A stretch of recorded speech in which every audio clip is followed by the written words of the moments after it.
राजा शरियात अपने सिपाहियों को लेकर के जिस समय चले पर लेकर हुआ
राजा शरियात अपनी फौज को लेकर के चले हैं। साथ में सुकन्या भी साथ में लगा।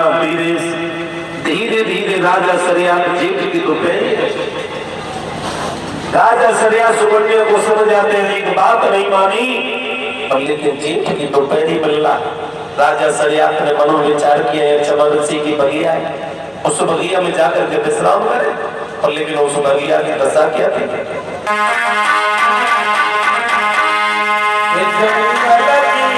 हरियाली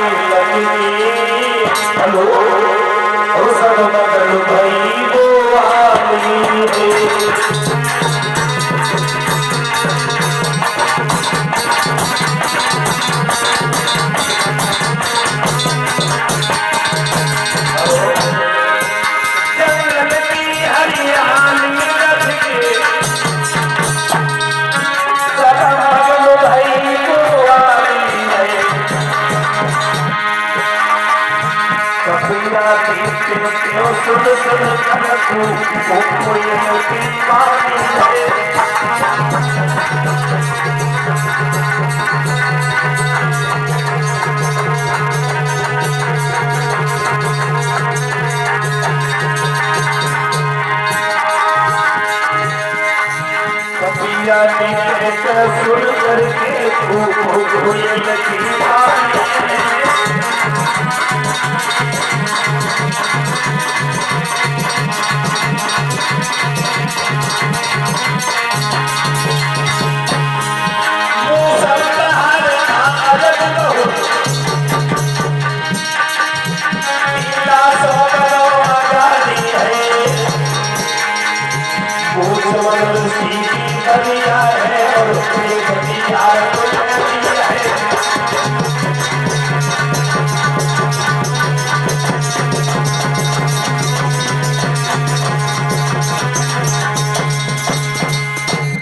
जबरदस्ती को सिमरिया में जब पहुंच जाते धीरे धीरे समय गुजरता है मेरी माताओं।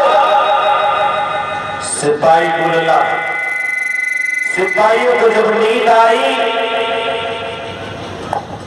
सिपाही और राजा उस बगिया के अंदर जब सो जाते उस 12 साल की लड़की सुकन्या को नींद नहीं आई मेरी माताओं। मनोविचार करने की आज इस बगिया को घूम करके देखो इस बगिया की दशा क्या। उसी समय लला सुकन्या उस बगिया में गई। आगे बढ़कर के सुकन्या ने क्या देखा कि टीला नजर आए। टीला को देख करके मनोविचार करने के लिए क्या है पर लेकिन वो टीला चमरसी लला 10,000 वर्ष बीत गई थी तप करते करते धूली मिट्टी हो गई थी। टीला सा बन गया था। चमरसी के दो नेत्र चुगनों की तरह चमक रहे थे। जैसे सुकन्या ने देखे बताओ सुकन्या क्या कर रही है बेटा?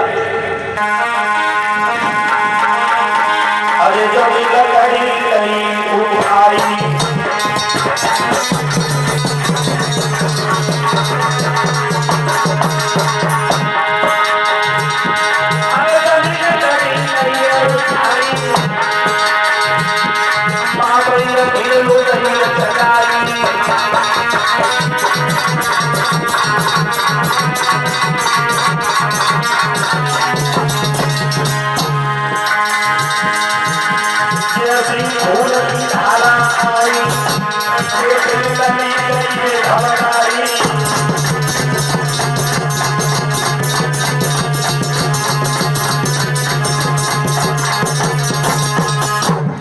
सुकन्या ने मेरी माता तो लकड़ी उठा करके और चमर ऋषि की आंखों में चलाई और जैसी खून की धारा निकल के आई सुकन्या घबरा गई।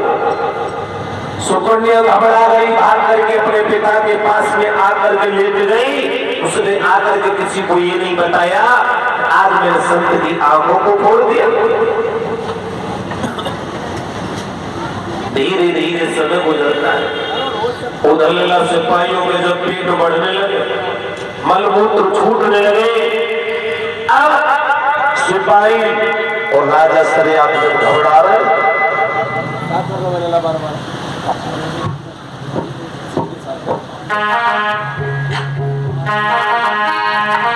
हेलो,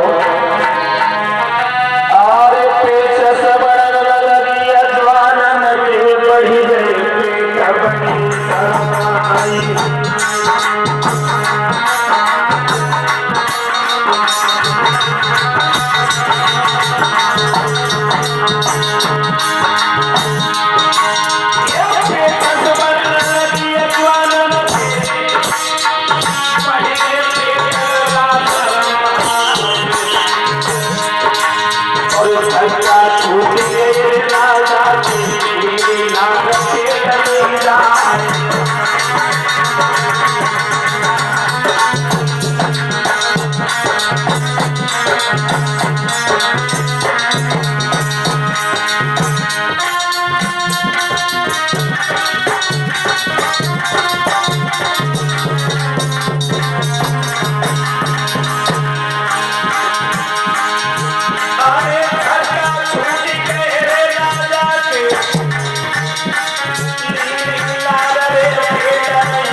राजा सरियास ने तलवार को खींच लिया।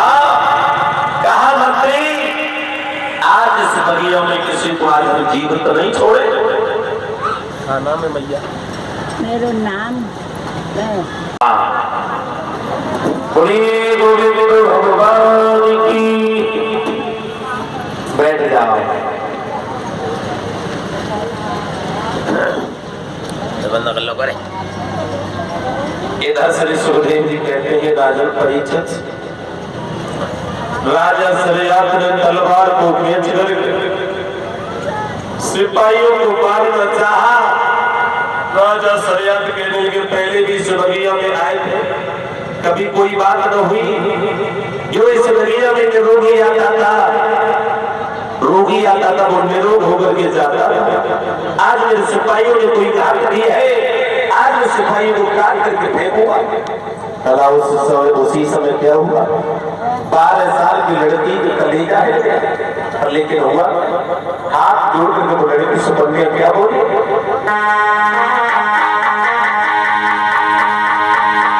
रोकर की लड़की बोली है हम ये पाप कठोरे हैं।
सुदामा के नेत्र को फोड़ दिया।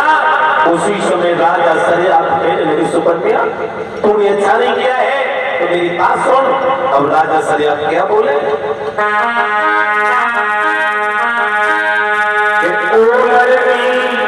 तूने अपने हाथ से और पैर कुल्हाड़ी मारी। सुकन्या कभी अपने हाथ सो पैर कुल्हाड़ी मारी। ये तो प्यारे दुल्हा बन गए फूल की घरवारी।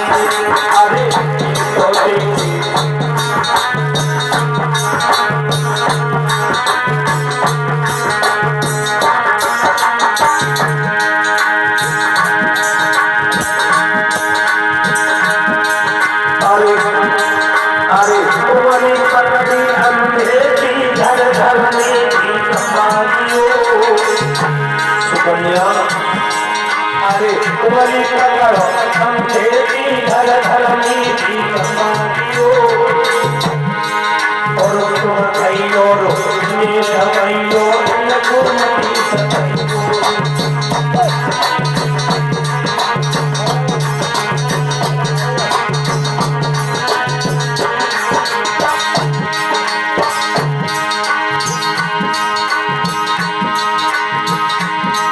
अरे कुंवरी पकड़ी अंधेरी घर घर में भी कमाइए।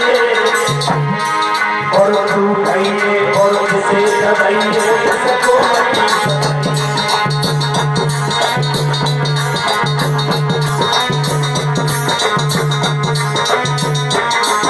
राजा सरिया सोचा कर बोले, सुकन्या किया तुम्हारो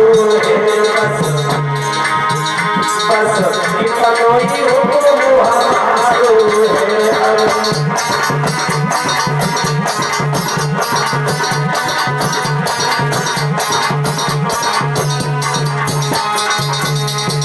सुकन्या रोकर के बोली, पागल मैं तुम्हारी हर बात मानने को राजी हूँ, लेकिन मेरी बात सुनो।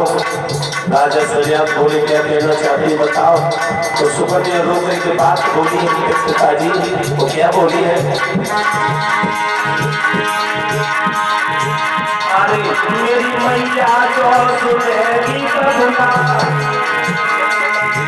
अरे मेरी मैया जो सुनहरी बबुला तो धधकी मरी गई है। और बिटिया के अगना में तो मानो सके नहीं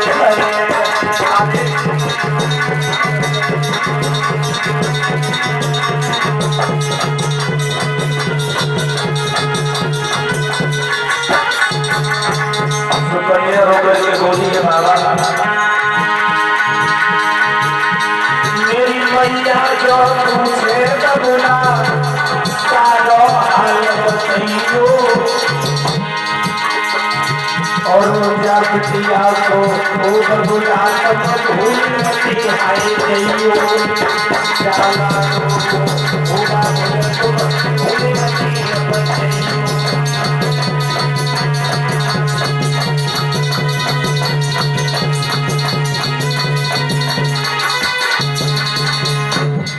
राजा सरिया के शब्द सुकन्या ने सुने ही। अब सुकन्या को छोड़ करके राजा सरिया सिपाहियों को लेकर अपने नगर की ओर चले आए। मेरी माताओं, वो सुकन्या चमरसी के सामने खड़ी है, हाथ जोड़कर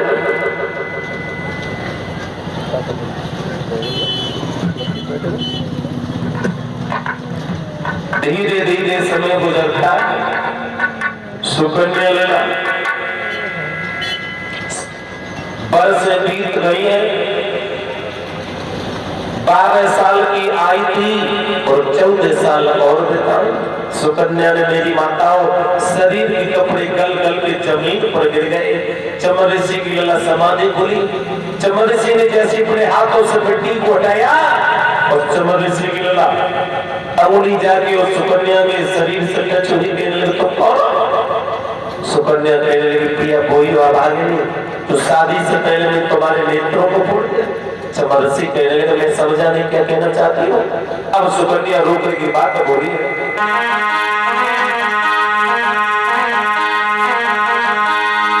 अरे रुई रुई सुकन्या कहे रुकनी बनी बिगड़ी गई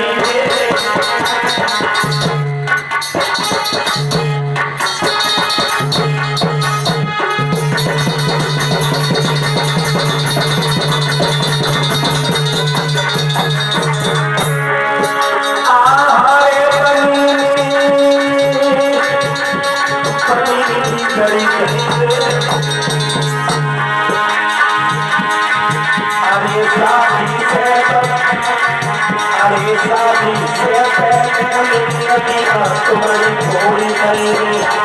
अरे अरे